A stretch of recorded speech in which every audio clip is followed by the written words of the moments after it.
নমস্কার, মিঠু রান্নাঘরে সবাইকে ওয়েলকাম। সবাই কেমন আছো? তো আমি জানি গরমে কেউই ভালো নেই, তো আজকে বানিয়ে ফেললাম সবজি ডাল আর উইথ চিংড়ি। তো এই দেখো, আচ্ছা আমি কিন্তু মুগ ডাল আর মসুর ডাল দুটোই আমি মিক্স করে নিয়েছি, হাফ হাফ করে নিয়েছি। আর আমার সবজি দিয়েছি আমি, পুরো ভিডিওটা দেখো, তো ওইখানটায় সব বলা রয়েছে কি কি সবজি দিয়েছি। আর তোমরা তোমাদের ইচ্ছে মতো যেরকম যা ইচ্ছে সবজি নিতে পারো, ওটা কোনো ব্যাপার না। আর তোমরা এই সবজি ডালটা করে খেও, ভীষণ ভালো খেতে হয় আর খুব সুন্দর একটা গন্ধ বেরিয়েছে।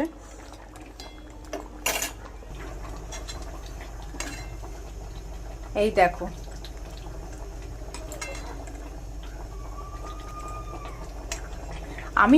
আমি বেশি ঘন করিনি, একটু হালকা পাতলা রেখেছি।